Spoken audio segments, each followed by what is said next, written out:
ચાલો વિદ્યાર્થી મિત્રો, હવે પછી આપણે ભણવાના છીએ નાઇટ્રિક એસિડ.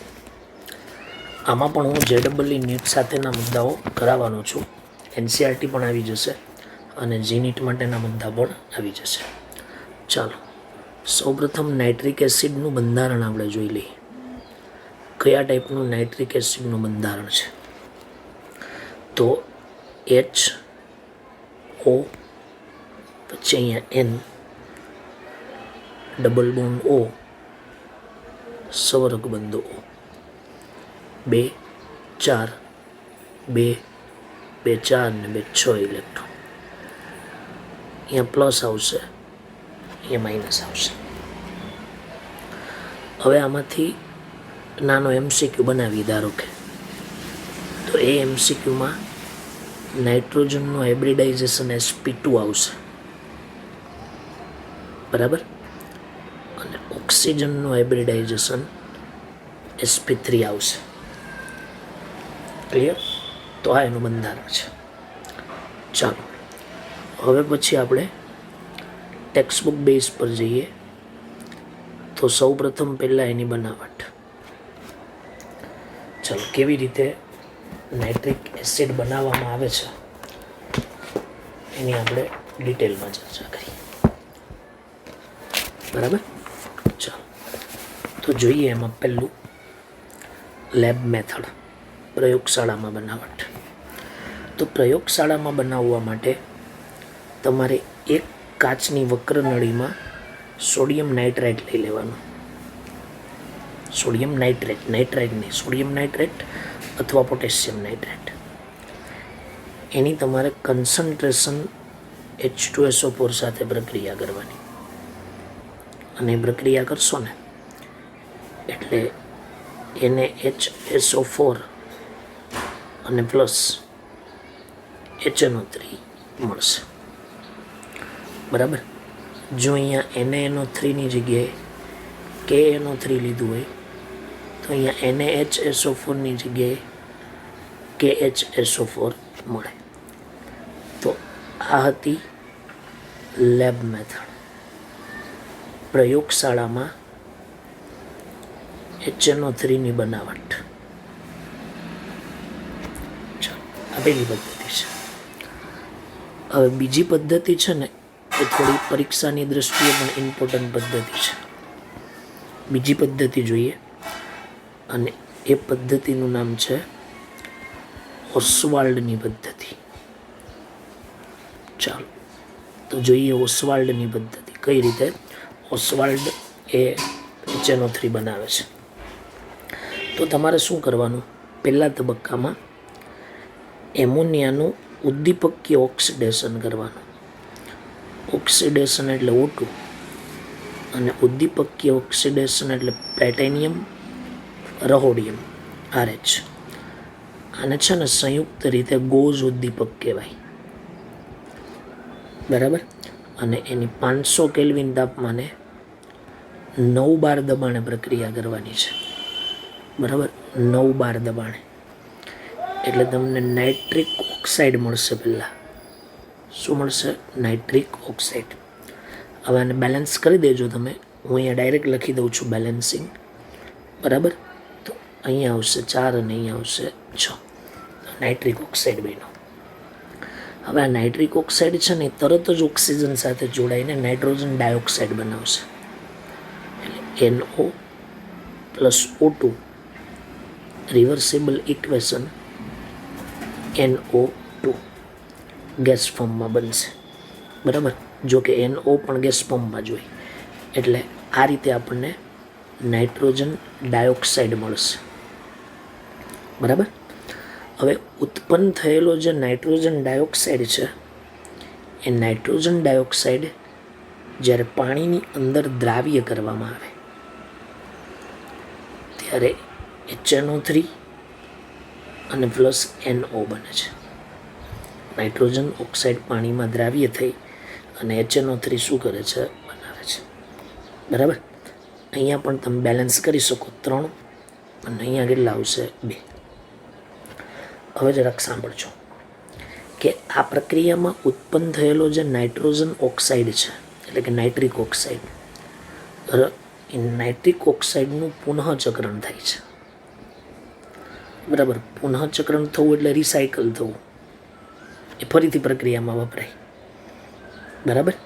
અને યાદ રાખજો કે જલીય HNO3 છે, જલીય HNO3, અને એ જલીય HNO3નું આ જે ઉપર બન્યું છે ને એનું નિસ્યંદન કરવાથી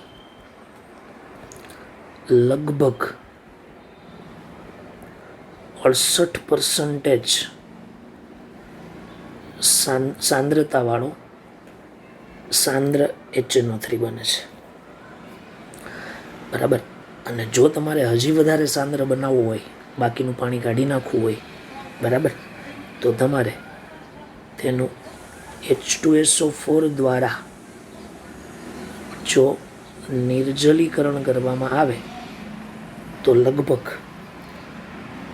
98% દળથી સાંદ્રતાવાળો HNO3 મળે છે. આ ઓસ્વાલ્ડની પદ્ધતિ છે. બરાબર. એક વખત જૂના સિલેબસમાં સવાલ પૂછાયેલો છે કે ઓસ્વાલ્ડની રાસાયણિક પદ્ધતિના રાસાયણિક સમીકરણો લખો 3 માર્ક્સમાં કે 2 માર્ક્સમાં, તો તમને આવડવું જોઈએ. બરાબર.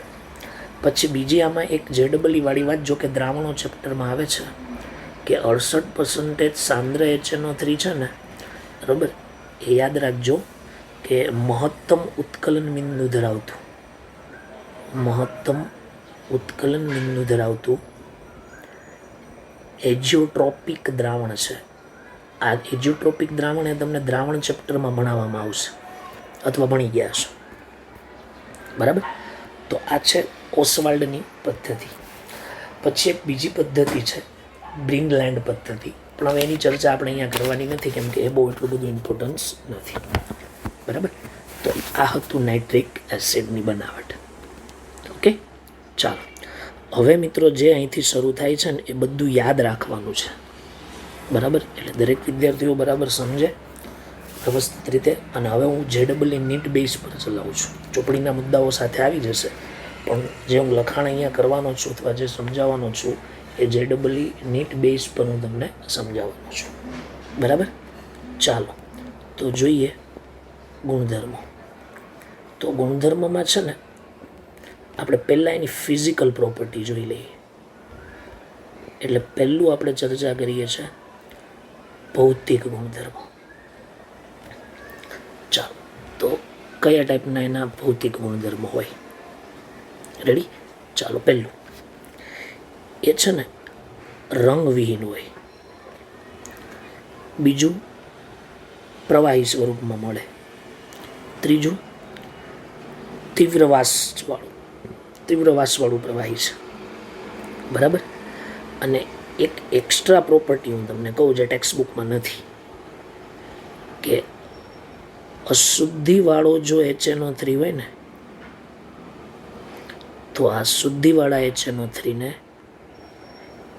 NO2માં દ્રાવ્ય કરતા યલો રંગનો બને. એટલે ઇમ્પ્યુરિટી વાળો જો તમને HNO3 આપે ને તો એ યલો જ હોય. મોટે ભાગે લેબમાં વપરાય, સ્કૂલોની લેબમાં. બરાબર. એક આ યાદ રાખવા. ચાલો, બીજું કે પ્રયોગશાળામાં જે HNO3 વપરાય છે એ 68% W/W સાંદ્રતા ધરાવે છે. એની જે વિશિષ્ટ ઘનતા છે, સ્પેશિયલ ડેન્સિટી, એ 1.504 ગ્રામ પ્રતિ સેન્ટીમીટરનો ઘન છે. આ એની ફિઝિકલ પ્રોપર્ટી છે. બરાબર. બીજી વસ્તુ, વાયુ અવસ્થામાં જો એનું બંધારણ દોરીએ ને આપણે તો એ પ્લેનર હોય. વાયુ અવસ્થામાં બંધારણ સમતલીય હોય છે. એટલે આવું દોરી શકાય. જો H પછી O પછી N પછી O અને પછી O. એ ડબલ બંને એવું હોય છે. તો જસ્ટ એક ફોર્મ્યુલા બતાવી છે. એમાં આ OH બંધની જે બંધ લંબાઈ છે ને એ 96 પાઇકોમીટર હોય. NO બંધની બંધ લંબાઈ છે ને એ 121 પાઇકોમીટર હોય. પછી એમાં આજે NO બંધની બંધ લંબાઈ છે બરાબર, એ બંધ લંબાઈ 140.6 પાઇકોમીટર છે. આ બંધ કોણ છે ને 102.6 અંશનો છે. આ બંધ કોણ છે ને 130 અંશનો છે. જનરલી રીતે આંકડાકીય માહિતી આપણે કેમિસ્ટ્રીમાં ઓછી પૂછાય, જે યાદ રાખવાની હોય, તો એ બહુ એટલું બધું ઇમ્પોર્ટન્સ નથી. ક્લિયર? હજી હું તમને એક વસ્તુ કહું એક્સ્ટ્રામાં, કે કોઈ જગ્યાએ તમે ધુમાયમાન HNO3 શબ્દ સાંભળો અથવા ફ્યુમિંગ HNO3 શબ્દ સાંભળો, તો એ ફ્યુમિંગ HNO3 હોય શું? તો અહીંયા હું તમને સમજાવું છું. શુદ્ધ HNO3 પ્લસ NO2 ઓગાળેલો હોય, એટલે NO2નું અને શુદ્ધ HNO3નું મિશ્રણ એ આપણે ધુમાયમાન HNO3 તરીકે ઓળખીએ, ફ્યુમિંગ HNO3. ખાસ કરીને નાઇટ્રેશન પદ્ધતિની અંદર એનો ઉપયોગ કરવામાં આવે છે. ધ ફિઝિકલ પ્રોપર્ટી છે બરાબર. આમાં 2 કે 3 મુદ્દાઓ NCERTમાં નથી આપ્યા. ચાલો, હવે જે સૌથી અગત્યનો પોર્શન છે HNO3નો, અને એ છે કેમિકલ પ્રોપર્ટી. ચાલો બરાબર, NCERTના મુદ્દાઓ પણ આવી જશે, ઉપરાંત JEE મુદ્દાઓ પણ આપણે સાથે અહીંયા ઇન્ક્લુડ કરીએ છીએ. તો રાસાયણિક ગુણધર્મમાં પહેલો ગુણધર્મ જે NCERTમાં છે, અને એ શું છે કે જો HNO3નું જલીય દ્રાવણ લેવામાં આવે તો એ જલીય દ્રાવણમાં હાઇડ્રોનિયમ આયન અને નાઇટ્રેટ આયન આપે છે. આ NO3 માઇનસ એટલે નાઇટ્રેટ આયન આપે છે, અને આ HNO3 છે ને એનું 100% આયનીકરણ થાય. 100% આયનીકરણ થાય, અને 100% આયનીકરણ થાય છે એટલે HNO3 પ્રબળ એસિડ તરીકે વર્તે છે. આ મુદ્દો NCERTની અંદર આપેલો છે બરાબર. HNO3 જલીય દ્રાવણમાં H3O+ અને NO3- આયન આપે છે, માટે તે પ્રબળ એસિડ તરીકે વર્તે છે.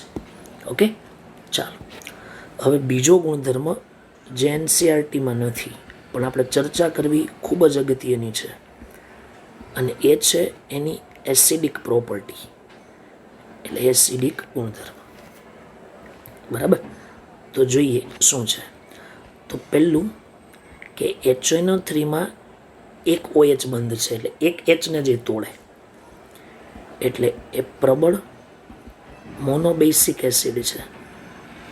મોનોબેઝિક એસિડ છે, અને મોનોબેઝિક એસિડ છે ને એટલે એ ધાતુના ઓક્સાઇડ સાથે,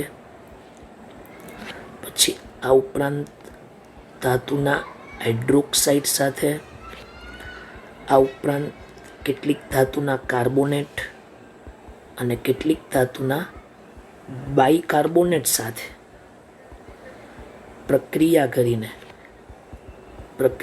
કરીને જે તે ધાતુ હોય એ ધાતુનો નાઇટ્રેટ ક્ષાર બનાવે છે.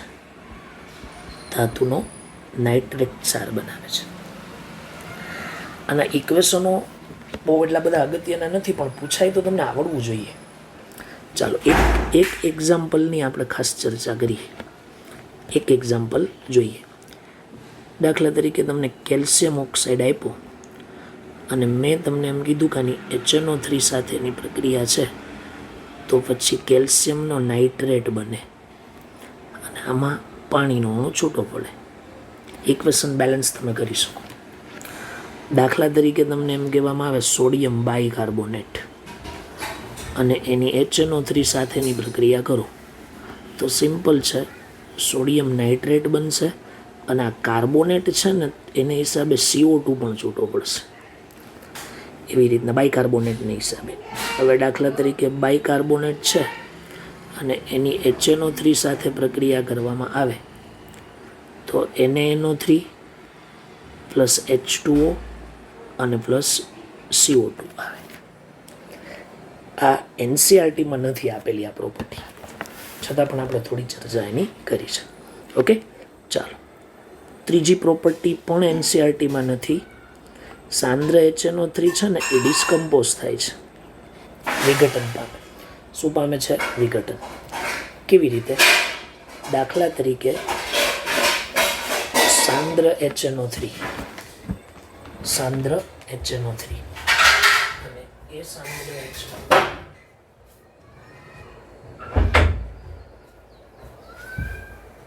સોરી વિદ્યાર્થી મિત્રો, સાંદ્ર HNO3 છે. એ સાંદ્ર HNO3 ને સૂર્યપ્રકાશની હાજરીમાં જો મૂકી રાખવામાં આવે તો એનું વિઘટન થાય NO2માં, સાથે H2O અને O2 છૂટું પડશે સૂર્યપ્રકાશની હાજરીમાં. બરાબર? અને હું તમને એમ કહી શકું કે તમે બોટલમાં જો HNO3 ભર્યો હોય અને સૂર્યપ્રકાશની હાજરીમાં સંપર્કમાં આવે ને તો એમાં NO2 બની જાય.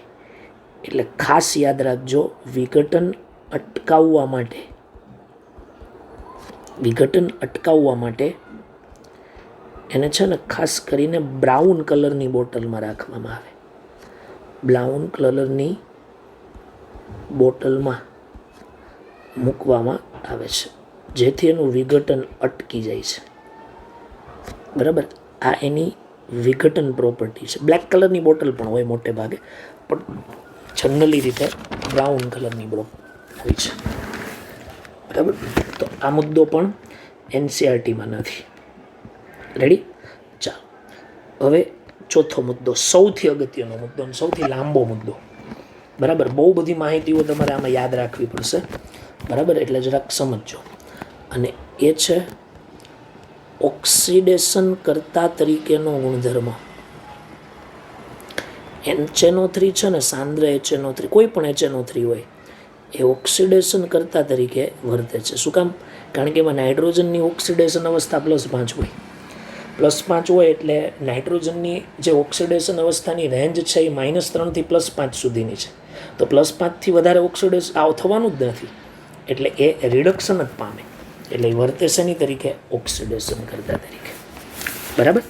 એટલે અહીંયા આપણે એવું કહીએ છીએ કે નાઇટ્રિક એસિડ HNO3 એ પ્રબળ ઓક્સિડેશન કરતા તરીકે વર્તે છે. પ્રબળ ઓક્સિડેશન કરતા તરીકે એ શું કરે છે? વર્તે છે. અને ખાસ યાદ રાખજો, એ સાંદ્ર અથવા મંદ પરિસ્થિતિમાં, સાંદ્ર હોય કે મંદ, આ બંને પરિસ્થિતિમાં નેસેન્ટ ઓક્સિજન આપે છે. આને છે ને નવજાત આપણે શબ્દ વાપરીએ. નવજાત ઓક્સિજન શું કરે છે? આપે છે. બરાબર? આ NCERTમાં નથી. એક મુદ્દો આપ્યો છે પ્રબળ ઓક્સિડેશન, પણ હું તમને સમજાવું છું કે કેવી રીતે થાય. બરાબર? તમે બરાબર સમજો કેવી રીતનું છે. દાખલા તરીકે હું તમને સાંદ્ર પરિસ્થિતિમાં HNO3 આપું છું અને એની ધાતુ કે અધાતુ કોઈ પણ સાથે પ્રક્રિયા કરીશ ને, તો તમે ખાસ સમજો કે આ રિડક્શન, આ ઓક્સિડેશન કરતા તરીકે વર્તે છે. એટલે પોતાનું તો એ રિડક્શન કરશે એટલે ઓક્સિજન એ ગુમાવશે. બરાબર? તો સાંદ્ર પરિસ્થિતિની અંદર એક ઓક્સિજન ગુમાવી દે ને તો NO2 અને O છૂટું પડે. આ જે અહીંયા કાઉન્સમાં O લખ્યો છે ને, એ નવજાત ઓક્સિજન છે જે પ્રક્રિયાની અંદર ભાગ લે છે. બરાબર? હવે દાખલા તરીકે તમે માની લો કે અહીંયા સાંદ્રની જગ્યાએ ડાયલ્યુટ HNO3 લેવામાં આવે છે, મંદ HNO3 લેવામાં આવે છે, તો પછી એવા સમયે છે ને, અહીંથી ધ્યાન રાખજો, બરાબર, વધારે ઓક્સિજન દૂર થશે. એટલે H2O તો છૂટું પડશે જ, પણ અહીંયા NO છૂટું પડશે. બરાબર? અને અહીંયા છૂટું પડશે ઓક્સિજન. બરાબર? આના તમારે હાઇડ્રોજન 2 છે એટલે 2 મોલ લેવા પડશે, અહીંયા પણ 2 મોલ લેવા પડશે. તો ઓક્સિજન 2 દુ 4 ને 1 5, ઓક્સિજન આ બાજુ 6 છે તો અહીંયા 1 ઓક્સિજન, ટોટલ 6 થઈ ગયા. અને અહીંયા પણ 2 મોલ લઈ લ્યો, બરાબર. તો પછી અહીંયા નાઇટ્રોજન કેટલા આવશે? 2. તો ઓક્સિજન 3 દુ 6 છે, બરાબર. તો અહીંયા ઓક્સિજન 2 ને 1 3 છે, તો અહીંયા 3 ઓક્સિજન આવે, બરાબર. આ જસ્ટ એક મિકેનિઝમ છે કે જ્યારે પ્રક્રિયા થાય ને ત્યારે આવું થાય છે, બરાબર. એટલે જો સાંદ્ર HNO3 હશે ને તો તમારે ધ્યાન રાખવું પડશે, નિપજ તરીકે જે તે મળવાનું છે તો મળે જ છે, પણ સાથે NO2 છૂટું પડે છે. અને ડાયલ્યુટ હશે ને તો NO છૂટું પડતું હોય છે મોટે ભાગે, બરાબર. આમાં પણ હજી ઘણું બધું ટ્વિસ્ટ છે, પણ એ ચર્ચા આપણે હવે પછી કરીએ છીએ, બરાબર. તો આ ઓક્સિડેશન કરતા તરીકે વર્તે છે ત્યારે કયા ટાઈપની એની રચના છે અથવા કયા ટાઈપની એની રિએક્શન છે એ મેં તમને સમજાવી છે. ક્લિયર? ચાલો, હવે હું શું કરું છું કે આ મળતી જે નિપજ છે ને એ નિપજ ઘણી બધી પ્રકારની આવે, એટલે એને હું છે ને થોડી કેટેગરીમાં વહેંચી દઉં છું. તો એમાં પહેલી કેટેગરી કે અધાતુ સાથે પ્રક્રિયા. ચાલો, પહેલાં હું બધી અધાતુ સાથેની પ્રક્રિયા તમને સમજાવીશ. એટલે oxidation of non metal by HNO3. Okay, તો એમાં એક બહુ સિમ્પલ અને કોમન પ્રશ્ન અને બહુ અગત્યની વસ્તુ કે જો તમને મંદ HNO3 આપવામાં આવે અને સાથે અધાતુ આપે તો સૌથી ઇઝી ક્વેશ્ચન શું? નો રિએક્શન. એટલે કોઈ ચિંતા જ નથી, અધાતુની મંદ HNO3 સાથેની પ્રક્રિયા થતી જ નથી. તો એનો મતલબ એવો કે હવે નિપજમાં તમારે NO તો કોઈ દિવસ આવે જ નહીં, વિચારવાનું જ નથી આવતું, NO2 જ આવે. તો હવે અહીંયા આપણે સીધું લખી દઈએ ને કે જો સાંદ્ર HNO3 સાથે પ્રક્રિયા કરવામાં આવે અને કોઈ અધાતુ મેટલ હોય એની સાથે, બરાબર, તો છે ને એ ઓક્સો એસિડ બનાવે છે. ઓક્સો એસિડ અને કાર્બન એક છે ને, કાર્બન એ એસિડિક ઓક્સાઇડ બનાવે એટલે CO2 બનાવે. કાર્બન નથી બનાવતું ઓક્સો એસિડ, બાકી બધા ઓક્સો એસિડ બનાવે. સાથે NO2 છૂટો પડે. અને તમે જોયું હતું ને આગળ મેં સમજાયું, ઓક્સિડેશન કરતા તરીકે વર્તે ત્યારે H2O પણ સાથે શું પડે છે? છૂટો. આ છે ને મિત્રો HNO3, સાંદ્ર HNO3 ની અધાતુ સાથેની પ્રક્રિયા છે, બરાબર. હવે આ બધી પ્રક્રિયાઓનું બેલેન્સિંગ કરવા માટે તમારી પાસે રેડોક્સનું પૂરું જ્ઞાન હોવું જોઈએ.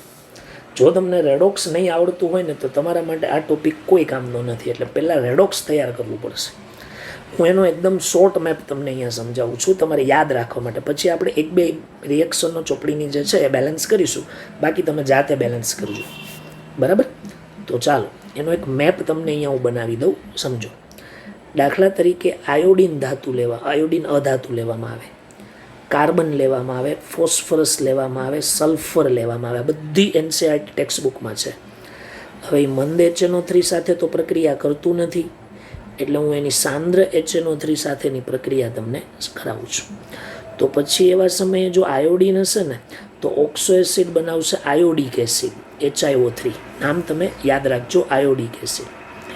જો કાર્બન હશે ને તો મેં કીધું ને કાર્બન એસિડ નથી બનાવતો, એ કાર્બન ડાયોક્સાઇડ બનાવે, બરાબર. જો ફોસ્ફરસ હશે ને, ફોસ્ફરસ વિદ્યાર્થી મિત્રો, તો ફોસ્ફોરિક એસિડ બનાવશે H3PO4, બરાબર. જો સલ્ફર હશે ને મિત્રો તો સલ્ફ્યુરિક એસિડ બનાવશે H2SO4. આ એની નિપજો છે. અને સાથે સાંદ્ર HNO3 છે તો શું મળશે તમને? NO2. અને પ્રક્રિયાને બેલેન્સ કરશો ને એટલે તમારે એમાં પાણીનો અણુ એડ કરવો પડશે, કારણ કે માધ્યમ એસિડિક જ છે ઓલરેડી. એટલે એ H2O શું કરશે? આપશે. તમારે છે ને વિદ્યાર્થી મિત્રો આ મેપ યાદ રાખી દેવાનો, બરાબર, કે કઈ કઈ નિપજ મળે છે. પણ આ વાત મેં ખાલી અધાતુ માટે જ કરી છે, બરાબર. અને હું અહીંયા લખી પણ દઉં છું તમને કે રેડોક્સ પ્રક્રિયાથી જ સંતુલિત કરવું, બરાબર.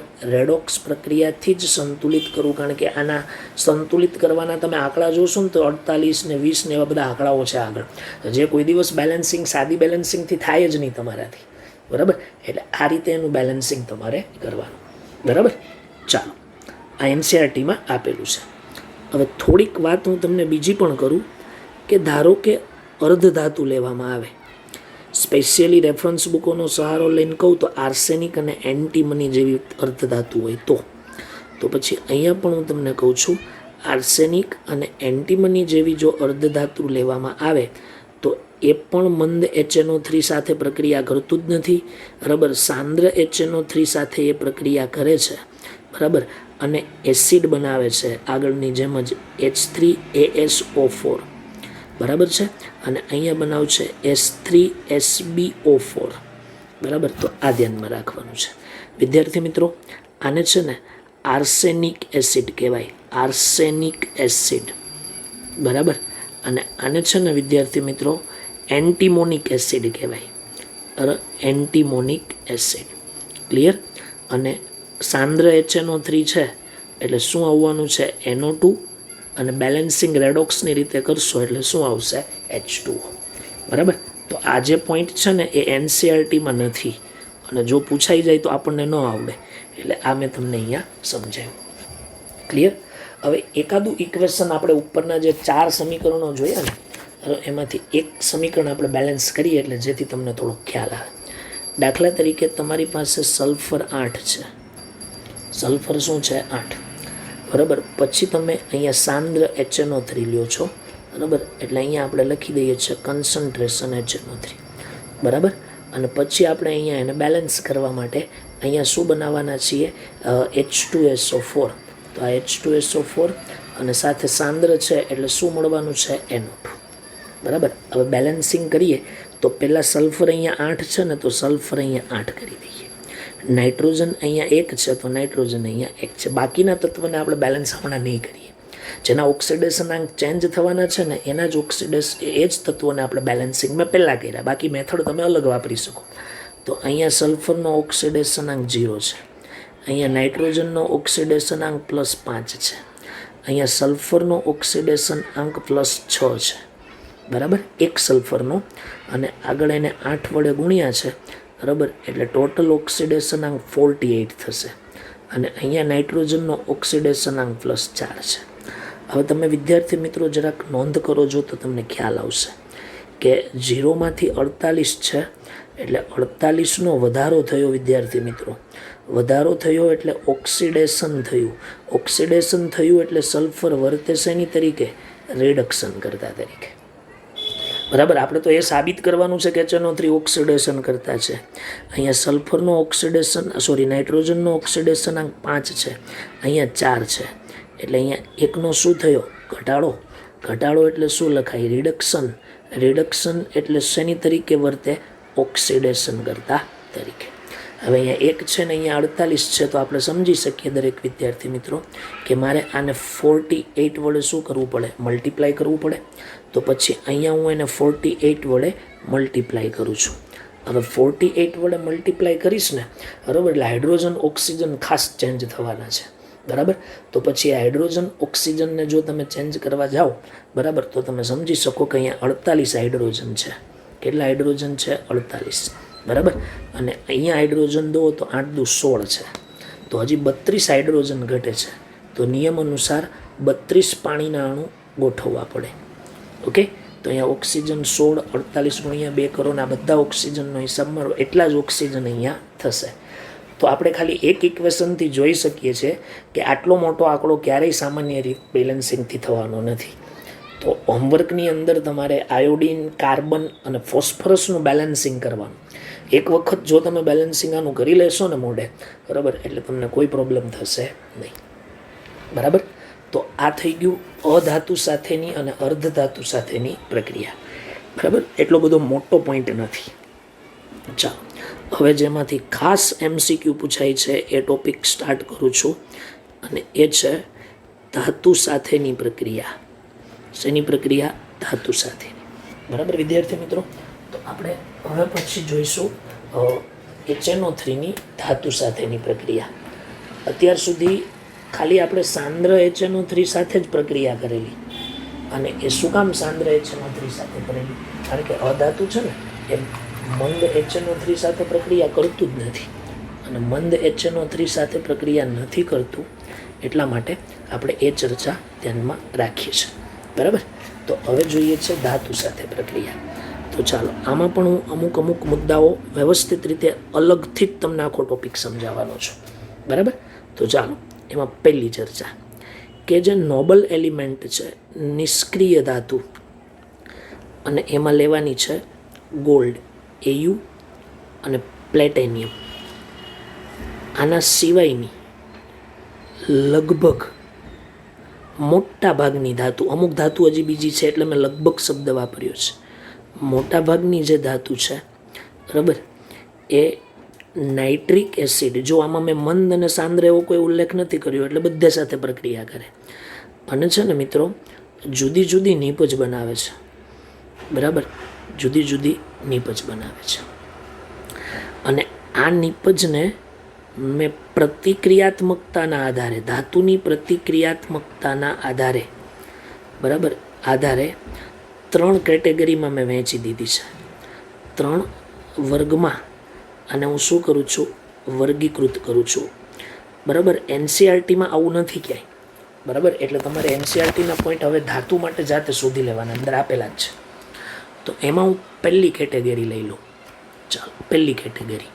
અને એમાં હું શું લઉં કે હાઇડ્રોજન કરતાં વધુ વિદ્યુત ધનમય ધાતુ, વધુ વિદ્યુત ધનમય ધાતુ સાથેની પ્રક્રિયા, બરાબર. આ તમારે સક્રિયતા શ્રેણી જોઈ લેવાની કઈ હશે, અથવા તમે ઈએમએફ શ્રેણીમાં પણ જોઈ શકો, બરાબર, જે વિદ્યુત રસાયણમાં આવશે. પણ એ ધાતુના નામ હું તમને અહીંયા લખી દઉં.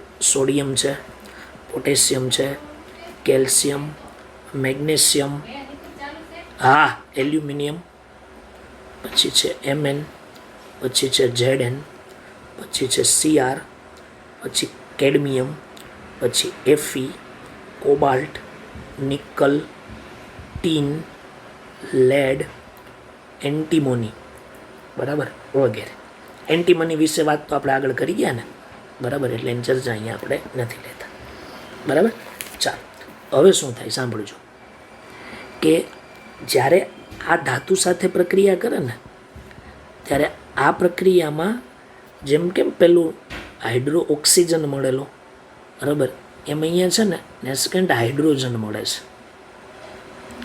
અને એટલા માટે HNO3નું રિડક્શન થઈ, આ Hનું રિડક્શન થઈ જશે HNO3નું, અને જુદા જુદા પ્રકારની નીપજ મળે. જો NO2 એ મળે, NO મળે, એમોનિયા પણ મળે, એમોનિયમ નાઇટ્રેટ પણ મળે, અને N2O પણ આપે છે. બહુ મોટું કન્ફ્યુઝન થવાનું છે વિદ્યાર્થી મિત્રો. સાંદ્ર HNO3માં આપણે ફિક્સ કરી દીધેલું કે NO2 જ મળે છે અધાતુમાં, પણ આમાં આપણે બહુ કાળજીપૂર્વકનો જવાબ ધ્યાનમાં લેવો પડશે. જો કે એનસીઆરટીમાં એકદમ ઇઝી છે, પણ આપણે જીનીટ માટે જો કરતા હોય ને તો એમાંથી ટ્વિસ્ટેડ ક્વેશ્ચનો આવી શકે, બરાબર. તો આ ધ્યાનમાં રાખવાનું. ચાલો એની પણ રિએક્શન હું તમને સમજાવી દઉં. દાખલા તરીકે ધાતુ જો HNO3 સાથે પ્રક્રિયા કરવામાં આવે તો એક વસ્તુ ફિક્સ છે કે એમાં ધાતુનો નાઇટ્રેટ જ બને અને નેસ્કેન્ટ હાઇડ્રોજન ઉત્પન્ન થાય, બરાબર, ઓકે.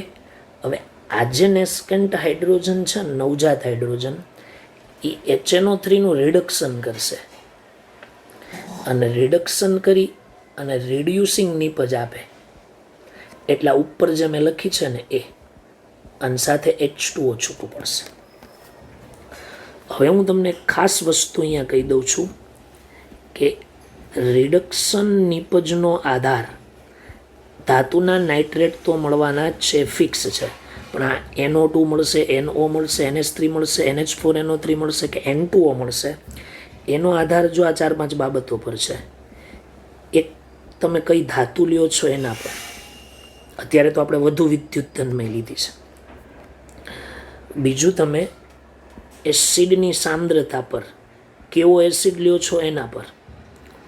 અને ત્રીજું ટેમ્પરેચર પર, તાપમાન પર આધારિત છે, બરાબર. તો આ પહેલો પોઈન્ટ છે. ચાલો હવે વાત કરીએ છીએ આપણે આગળ. હવે એમાં પહેલું કે ધારો કે તમે અતિ મંદ HNO3 લ્યો, માત્ર ખાલી 1 થી 2% જેટલો છે. તો મિત્રો આમાં ખાલી 2 જ ધાતુ પ્રક્રિયા કરે અને એ છે Mg અને Mn. NCERTમાં નથી, યાદ રાખજો.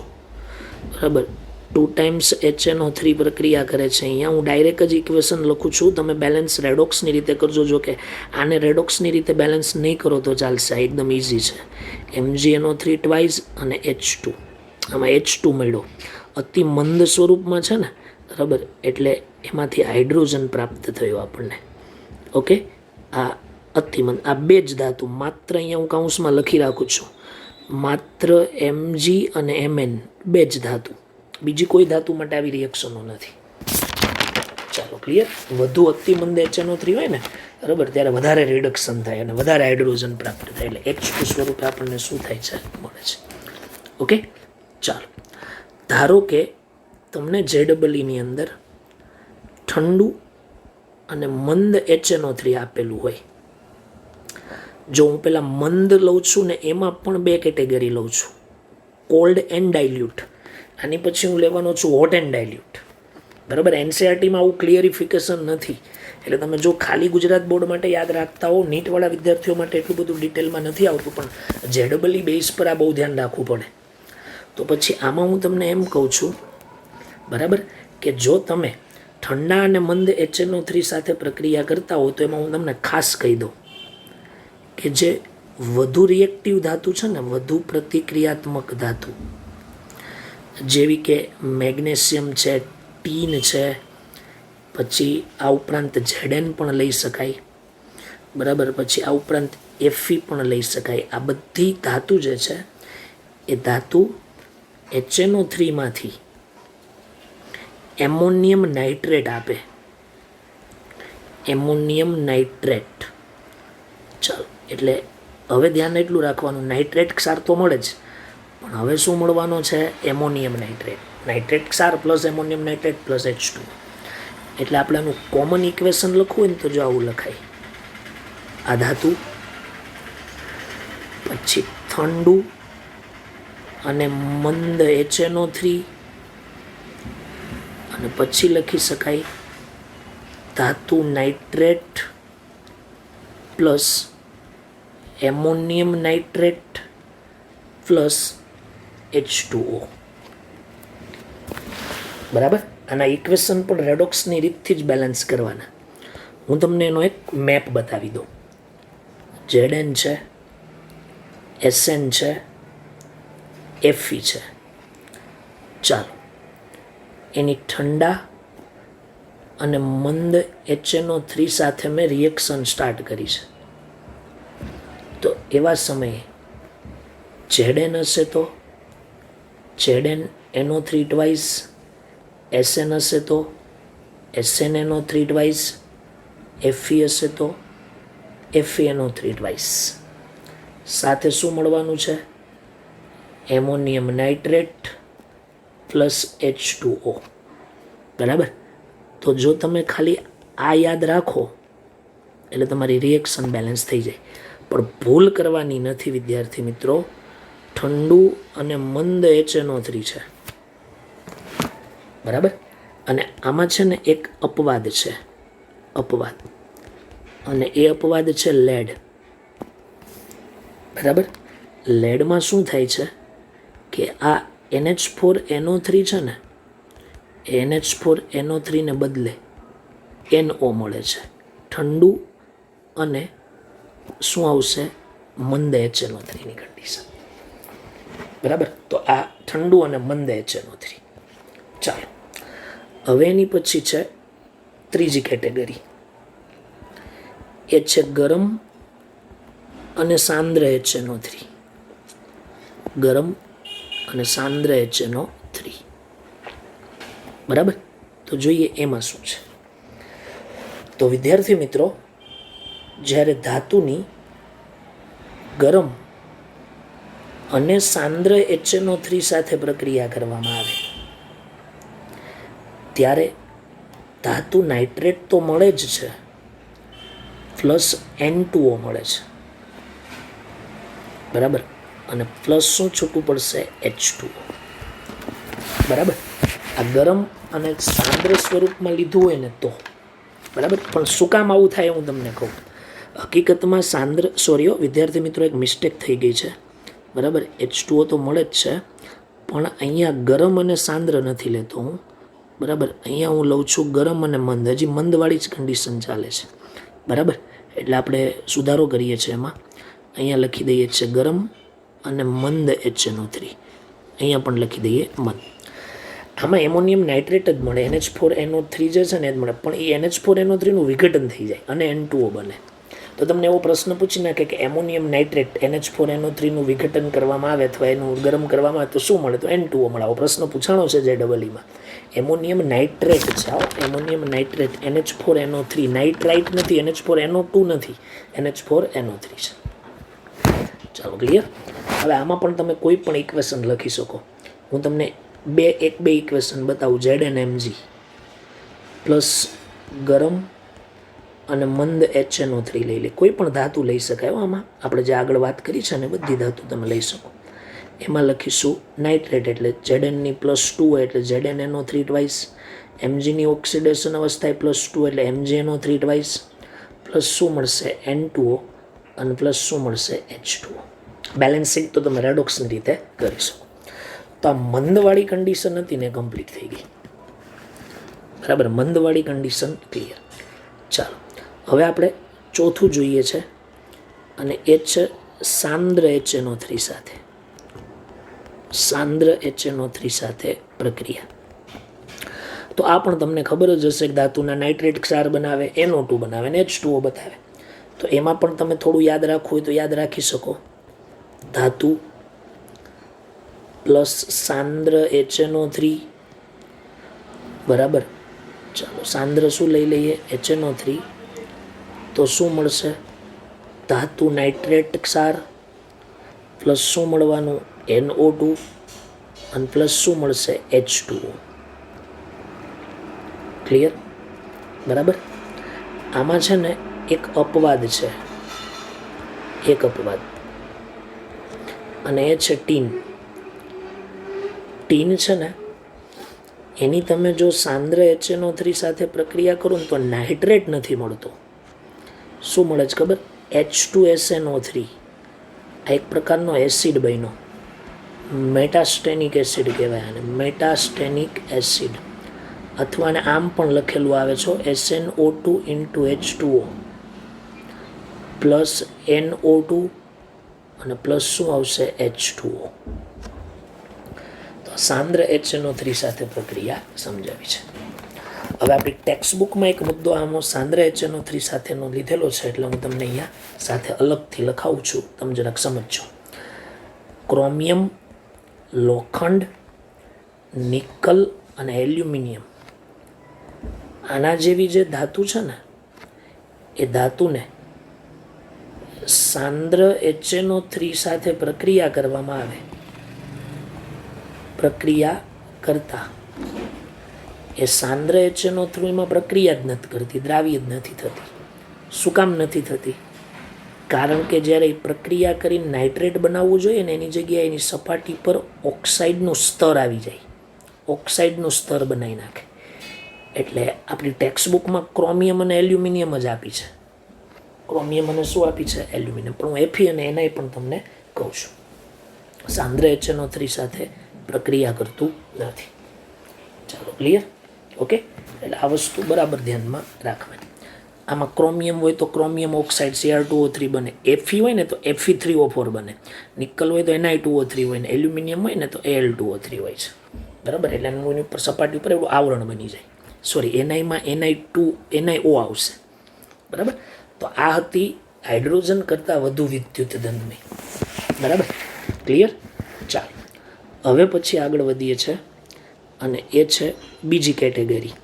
આગળ જે પહેલી કેટેગરી હતી ને એની જગ્યાએ હવે લઈએ બીજી કેટેગરી લઈ લઈએ છીએ, અને એ છે હાઇડ્રોજન કરતાં ઓછી વિદ્યુત ધનમય ધાતુ. ઓછી વિદ્યુત ધનમય ધાતુ સાથે પ્રક્રિયા. ચાલો, ઓકે, અને એમાં 3 ધાતુ લેવાની છે, Cu, Ag અને Hg. તો એમાં પણ સીધો કન્સેપ્ટ, ધાતુ વત્તા મંદ HNO3, તો શું મળશે ખબર? ધાતુ nitrate plus NO plus H2O. મંદમાં તમે આગળની દરેક કન્ડિશન મંદ લઈ શકો, બરાબર, આમાં એવું કોઈ છે નહીં. ધાતુ પ્લસ અહીંયા લઈ લો મંદ HNO3, સોરી મંદ તો આવી ગયું છે, સાંદ્ર HNO3. તો એમાં પણ ધાતુ નાઇટ્રેટ અને સાંદ્રમાં તો કોઈ કન્ફ્યુઝન છે જ નહીં, NO2 અને પ્લસ શું આવશે? H2O. આપણી ટેક્સ્ટબુકના ઇક્વેશનો હું લઉં છું, દાખલા તરીકે Cu છે અને તમે એની HNO3 સાથે પ્રક્રિયા કરો મંદ પરિસ્થિતિમાં, તો પછી મને શું મળશે? CuNO3 twice plus NO plus H2O, બરાબર. Cu પ્લસ HNO3 લઈ લઈએ છે સાંદ્ર પરિસ્થિતિમાં, પછી અહીંયા આપણને શું પ્રાપ્ત થશે? CuNO3 ટ્વાઇસ પ્લસ શું મળવાનું છે? NO2 અને પ્લસ શું હશે? H2O. આને હું બેલેન્સ નથી કરતો, આગળ મેં શીખવાડ્યું છે એટલે અહીંયા હું લખી રાખું છું, રેડોક્સ મુજબ સંતુલિત કરવું. આ હોમવર્ક છે, બરાબર. ચાલો, ક્લિયર? તો આ હાઇડ્રોજન કરતાં ઓછી વિદ્યુત ધનમય ધાતુ સાથેની પ્રક્રિયા છે જે તમને સમજાવીશ. ક્લિયર? ઓકે, ચાલો. તો અમારા મગજમાં થોડુંક વ્યવસ્થિત રીતે રાખવાનું. Cu વિશે ટેક્સ્ટ બુકમાં હતું એટલે હું તમને જનરલ ફોર્મમાં બનાવી દઉં. Cu Ag Hg પ્લસ સાંદ્ર HNO3, તો તમને ખ્યાલ આવી જ જશે શું જવાબ આવવાનો છે. Cu હોય તો CuNO3 ટ્વાઇસ, Ag હોય તો AgNO3 અને Hg હોય તો HgNO3 twice plus NO2 plus H2O. રેડોક્સની રીતે બેલેન્સ કરવું, બરાબર. Cu Ag અને Hg પ્લસ મંદ HNO3, અને મંદ HNO3 સાથે જ્યારે પ્રક્રિયા કરવામાં આવે છે ત્યારે ઉપરની નીપજ exact same, CuNO3 twice, AgNO3, HgNO3 twice plus અહીંયા મળશે NO અને પ્લસ મળશે H2O. આ એની વસ્તુ ધ્યાનમાં રાખવાની. ક્લિયર? અને છેલ્લી કેટેગરી, અને એ છે નિષ્ક્રિય ધાતુ સાથે, એટલે ત્રીજો વિભાગ. અને નિષ્ક્રિય ધાતુ સાથે પ્રક્રિયા. ચાલો, નિષ્ક્રિય ધાતુ. તો આમાં પહેલી વસ્તુ કે નિષ્ક્રિય ધાતુમાં 2 છે, પ્લેટિનિયમ અને Au. એ સાંદ્ર HNO3 સાથે પ્રક્રિયા જ નથી કરતું, સાંદ્ર HNO3 સાથે પ્રક્રિયા કરતું નથી. તો પછી મંદ વિશે વિચારવાનો પ્રશ્ન જ નથી આવતો. તો પછી અહીંયા હું એમ લખું છું કે આ ધાતુ છે ને મિત્રો, એક્વારિઝિયામાં ઓગળે, એક્વારિઝિયામાં ઓગળે છે આ બંને ધાતુ. હવે પ્રશ્ન થાય કે આ એક્વારિઝિયા એટલે શું? તો એક્વારિઝિયાની અંદર એક ટેસ્ટ ટ્યુબના 3 ભાગ જેટલો HCl લઈ લ્યો, સાંદ્ર, મન તો લેવાય જ નહીં, અને 1 ભાગ જેટલો HNO3 લઈ લ્યો, તો આ મિશ્રણ એટલે એક્વારિઝિયા કહેવાય. આટલું યાદ રાખો તો પણ ચાલે, પણ હું તમને આની રિએક્શનો પણ સાથે સાથે બતાવું કે પહેલાં થાય શું કે આ HNO3 અને HCl છે ને, બરાબર, એ NOCl બનાવે, નાઇટ્રોસાઇલ ક્લોરાઇડ. 2 પાણીના અણુ છૂટા પડે અને વિદ્યાર્થી મિત્રો અહીંયા નેસ્કન્ટ ક્લોરીન મળે, બરાબર. નેસ્કન્ટ ક્લોરીન શું થશે? આપણને મળશે. આ જ પ્રક્રિયામાં ભાગ લે. આ છે નાઇટ્રોસાઇલ ક્લોરાઇડ, નાઇટ્રોસાઇલ ક્લોરાઇડ. ચાલો, રેડી? હવે આ નેસ્કેન્ટ ક્લોરીન છે ને, એ એયુ સાથે પ્રક્રિયા કરે, એયુ સાથે, એટલે AuCl3 બનાવે ઓરિક ક્લોરાઇડ. જો પ્લેટિનિયમ લીધી હોય તો 4 ક્લોરીન વપરાય અને બધા બનાવે PtCl4 પ્લેટેનિક ક્લોરાઇડ. બરાબર, આ આપણો જવાબ નથી. હવે આ બંને છે ને એ HClની માત્રા વધારે લીધી છે તો હજી વધારે HCl સાથે પ્રક્રિયા કરે, એટલે AuCl3 પ્લસ HCl, અને જવાબમાં શું આવશે ખબર? HAuCl4. આ પાણીમાં દ્રાવ્ય કોમ્પ્લેક્સ સોલ્ટ બનાવ્યો, ઓરોક્લોરિક એસિડ, ઓરોક્લોરિક એસિડ. આ યાદ રાખવાનું છે. અને એવી રીતના જો તમે PtCl4 બન્યો હોય અને એ વધારે HCl સાથે પ્રક્રિયા કરે ને એટલે H2PtCl4 બને, ક્લોરોપ્લેટિનિક એસિડ, ક્લોરોપ્લેટિનિક એસિડ. બરાબર, એટલે આપણે તો આમે તમને અલગ અલગ સમજાવી, બાકી એક્ઝેક્ટલી રિએક્શન આમ લખાય, AU વત્તા HCl વત્તા HNO3 gives H2PtCl4. બરાબર, અને NOCl ને બધું, પણ આપણે ખાસ આ યાદ રાખવાનું છે કે શું બને છે, NCERTમાં નથી. બરાબર, ચાલો તો આ જરાક મગજમાં રાખજો. તો આ બધું હતું નાઇટ્રોજન HNO3 સાથેની પ્રક્રિયા. બરાબર, અને સાથે અહીંયા હું તમને કહી દઉં છું JEEની અંદર પૂછાવા લાયક પ્રશ્ન JEE નીટમાં કે એમોનિયમ નાઇટ્રેટ હોય અને જો એને તમે ગરમ કરવામાં આવો તો મેં તમને હમણાં જ કીધું N2O બને, અને જો એમોનિયમ નાઇટ્રાઇટ હોય અને તમે ગરમ કરશો એટલે શું બનશે? બનશે. બરાબર, આ પૂછાઈ ગયેલો પ્રશ્ન છે. તો આ છે HNO3 સાથેની પ્રક્રિયા. ક્લિયર? ઓકે, ચાલો, થેન્ક યુ. નાઇટ્રિક એસિડની પ્રોપર્ટીમાં કથ્થઈ વલય કસોટી એક બહુ મહત્ત્વનો પ્રશ્ન છે. તો એ કઈ રીતે કથ્થઈ વલય કસોટી બને છે? તો એમાં હું તમને સમજાવું કે તમારે છે ને સૌપ્રથમ એક ટેસ્ટ ટ્યુબની અંદર નાઇટ્રેટ ધરાવતું જલીય દ્રાવણ લઈ લેવાનું. નાઇટ્રેટ ધરાવતું જલીય દ્રાવણ, HNO3 પણ લઈ શકાય. હવે આ દ્રાવણમાં તમારે મંદ ફેરસ સલ્ફેટ ઉમેરવાનું, એટલે એમાં જે ફેરસ +2 છે ને એને કારણે એમાં ફેરસ સલ્ફેટનું દ્રાવણ ઉમેરવાનું. દ્રાવણ ઉમેર્યા બાદ આ કસનળીની જે દિવાલ છે એ દિવાલને અડકીને તમારે એમાં સાંદ્ર H2SO4 ઉમેરવાનું. બરાબર, એટલે તમે જુઓ અહીંયા નાઇટ્રેટ ધરાવતું દ્રાવણ પ્લસ H2SO4 હતું. હવે ધીમે ધીમે આ સાંદ્ર H2SO4 આ કસનળીની દિવાલ મારફતે જમા થાય છે, નીચે જાય છે, એટલે આ દ્રાવણ અને સલ્ફ્યુરિક એસિડ જ્યાં ભેગા થાય એનું અંતરાપૃષ્ઠ કહેવાય. બરાબર, અહીંયા એક તમને કથ્થઈ કલરની એક વલય મળશે. કથ્થઈ શું મળશે? વલય. બરાબર, અને આ વલય છે ને એ આપેલા મંદ દ્રાવણમાં નાઇટ્રેટની હાજરી સૂચવે છે.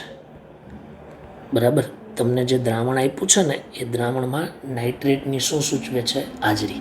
એટલે નાઇટ્રેટ પ્રેઝન્ટ છે, એટલે નાઇટ્રેટની પરખ માટેની આ કસોટી છે. અને આમાં થશે શું કે જે પેલો નાઇટ્રેટ આયન છે ને, નાઇટ્રેટ આયન, એ નાઇટ્રેટ આયન એટલે કે HNO3 ઓક્સિડેશન કરતા છે, એટલે પોતાનું રિડક્શન કરીને, ખાસ યાદ રાખજો, નાઇટ્રેટનું નાઇટ્રિક ઓક્સાઇડમાં રિડક્શન કરે. બરાબર, કેમ કે અહીંયા નાઇટ્રોજનનો ઓક્સિડેશનાંક +5 હોય અને અહીંયા ઓક્સિડેશનાંક +2 હોય.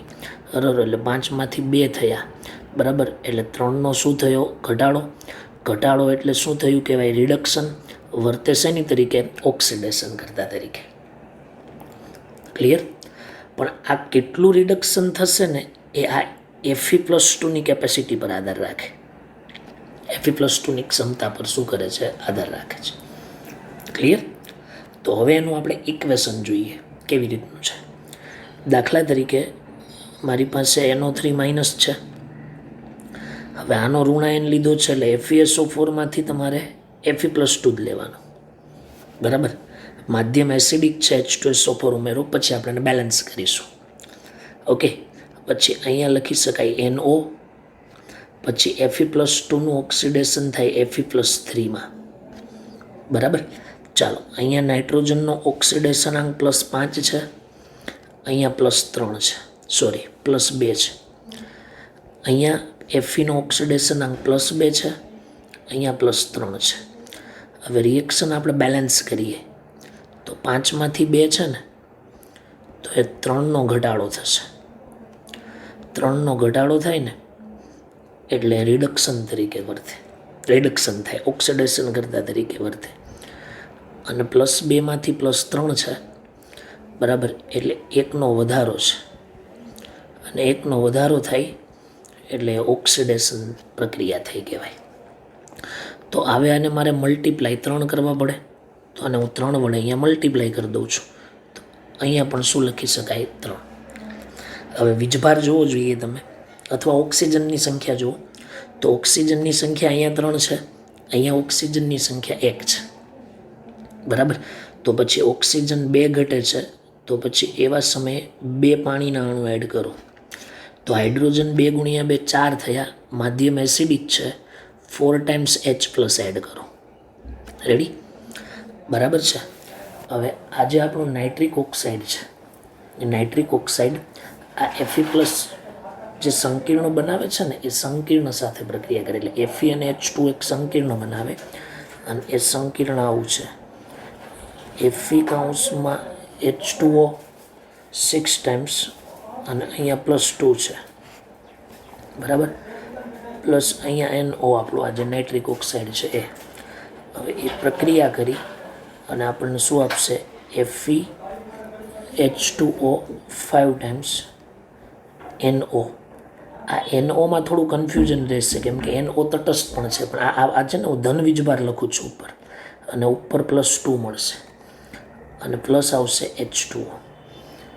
બરાબર. આને તમારે બેલેન્સ કરી દેવાની રેડોક્સની રીતે. બરાબર. તો એમાં આ જે છે ને એ કથ્થઈ રંગની વીંટી છે, એટલે કથ્થઈ રંગનું રબર વલય છે. ખ્યાલ આવી ગયો? ઓકે. એટલે આ બરાબર ધ્યાનમાં રાખવાનું છે. સંકીર્ણ ચેપ્ટરમાં આનું નામ પણ પૂછી શકે. બરાબર. એટલે એ વસ્તુ પણ મગજમાં થોડી રાખવાની. તો આ કથ્થઈ રંગની વલય કસેટ. આ તમને એવો પ્રશ્ન છે, FeH2 6+2 ક્યાંથી આવ્યું? અહીંથી. Fe અને H2O ભેગા થઈને આવું એક સંકીર્ણ સંયોજન બનાવે છે. બરાબર છે. તો આ જરા NO+નું નામ છે નાઇટ્રોસોનિયમ આયન. નાઇટ્રોસોનિયમ કહેવાય, +1 હોય છે. ક્લિયર? ઓકે. ચાલો, હવે જોઈએ છે ઉપયોગો. નાઇટ્રિક એસિડના શું લઈ લેવાના છે? ઉપયોગ. તો ઉપયોગમાં ઘણી બધી જગ્યાએ નાઇટ્રિક એસિડ વપરાય. તો એમાં પહેલો ઉપયોગ છે ને, ખાસ કરીને ખાતરો બનાવવા માટે. શું બનાવવા માટે? ખાતરો. અને ખાતરો માટે એમોનિયમ નાઇટ્રેટ. બરાબર. Ammonium nitrate. પછી આ ઉપરાંત વિસ્ફોટકો બનાવવા. વિસ્ફોટકો મોટા ભાગના નાઇટ્રેટના સંયોજનો મોટે ભાગે વિસ્ફોટક જ હોય. બરાબર. તથા પાયરોટેકનિક્સ એક પદ્ધતિનું નામ છે, પાયરોટેકનિક. અને એ પાયરોટેકનિકમાં ઉપયોગમાં આવતું અથવા ઉપયોગી થતા અન્ય નાઇટ્રેટ સંયોજનની બનાવટમાં, પાયરોટેકનિકમાં નાઇટ્રો સંયોજન આવે, નાઇટ્રેટ સંયોજન. તો એ નાઇટ્રેટ સંયોજનની બનાવટમાં, બરાબર, આનો શું કરવામાં આવે છે? ઉપયોગ. પછી ઘણા વિસ્ફોટકો છે, અને એકનું નામ છે નાઇટ્રોગ્લિસરીન. નાઇટ્રોગ્લિસરીન. ગ્લિસરીનનું તમે નાઇટ્રેશન કરશો ને એટલે નાઇટ્રોગ્લિસરીન મળશે. પછી આવશે ટ્રાઇનાઇટ્રોટોલ્યુઇન. ટ્રાઇનાઇટ્રોટોલ્યુઇન. બરાબર. TNTના નામથી પ્રચલિત છે ટ્રાઇનાઇટ્રોટોલ્યુઇન. બરાબર. તો એની બનાવટમાં પણ નાઇટ્રિક એસિડ વપરાય છે. પછી આ ઉપરાંત બીજા ઘણા બધા અન્ય કાર્બનિક સંયોજન, સેલ્યુલોઝ નાઇટ્રેટ આવે એક પોલિમરની અંદર, અન્ય કાર્બનિક નાઇટ્રો સંયોજનો. બરાબર. આ સંયોજનની બનાવટમાં પણ નાઇટ્રિક એસિડ ઉપયોગી છે. પછી તમને બીજું પણ હું અહીંયા કહી દઉં કે મુખ્ય ઉપયોગોમાં સ્ટેનલેસ જે સ્ટીલ છે, સ્ટેનલેસ સ્ટીલના એસિડ ઉપચારમાં, એસિડિક ઉપચારમાં, ઉપચાર એટલે એનો મતલબ એની ટ્રીટમેન્ટ થાય સ્ટેનલેસ સ્ટીલ પર. પછી છે ને ધાતુઓના નિક્ષારણમાં તમારે આવશે કયા તત્વવાળા ચેપ્ટરમાં નિક્ષારણ. અને રોકેટ બળતણમાં ઓક્સિડેશન કરતા તરીકે, ફ્યુલને ઓક્સિજનની જરૂર પડે ને ત્યારે ઓક્સિડેશન કરતા તરીકે એનો ઉપયોગ કરવામાં આવે છે. ક્લિયર? પછી આ ઉપરાંત બીજા ઉપયોગો તમારે જો યાદ રાખવા હોય તો એજી અને એયુના શુદ્ધિકરણમાં મેટરલોજીમાં HNO3 વપરાય છે. હજી એક બીજું આપું, કૃત્રિમ સિલ્કની બનાવટમાં પોલિમરાઇઝેશન પ્રક્રિયામાં નાઇટ્રેશનનો ઉપયોગ થાય. પછી છે ને ધાતુના કોતરકામમાં પણ નાઇટ્રિક એસિડનો શું કરવામાં આવે છે? ઉપયોગ. ક્લિયર? તો આ બધા એના ઉપયોગ છે. હવે આ નાઇટ્રોગ્લિસરીન છે ને એનું બંધારણ તમને કદાચ કોઈ પૂછી નાખે તો ગ્લિસરીન એટલે પ્રોપેન 1,2,3 ટ્રાયોલ. બરાબર? તો આ આપણે પ્રોપેન 1,2,3 ટ્રાયોલ લઈ લઈએ. ચાલો, હવે આ પ્રોપેન 1,2,3 ટ્રાયોલનું તમે 3 મોલ HNO3 વડે ફ્યુમિંગ HNO3 વડે નાઇટ્રેશન કરશો ને વિદ્યાર્થી મિત્રો, બરાબર, એટલે અહીંથી છે ને આ હાઇડ્રોજન દૂર થઈ જશે. અને હાઇડ્રોજન દૂર થઈ અને શું આપશે? નાઇટ્રો. બરાબર? એટલે અહીંયા NO2. બરાબર? એટલે અહીંયા લખી શકાય NO2. તો આ આપણું નાઇટ્રોગ્લિસરીન છે. અહીંયા આપણે નીચે લખવું હોય તો લખી શકાય નાઇટ્રોગ્લિસરીન. ઓકે, ચાલો. પછી છે ને આપણી પાસે TNT તો આવડતું જ હોય ને, ટોલ્યુઇનમાં 3 નાઇટ્રો ગ્રુપ ગોઠવી દેવાના. એટલે આ બેન્ઝીન વલય, આ ટોલ્યુઇન, અહીંયા લખી દો NO2, પછી અહીંયા NO2, કેમ કે 2,4,6 ટ્રાઇનાઇટ્રો ટોલ્યુઇન છે. બરાબર? ટોલ્યુઇનના નાઇટ્રેશનથી મળે. ટોલ્યુઇન ઓર્થોપેરા છે એટલા માટે મેં ઓર્થોપેરા પોઝિશન પર ગોઠવ્યું છે. બરાબર? તો આ બધા સંયોજનની બનાવટમાં, બરાબર, શેનો ઉપયોગ કરવામાં આવે છે? નાઇટ્રિક એસિડનો. ઓકે.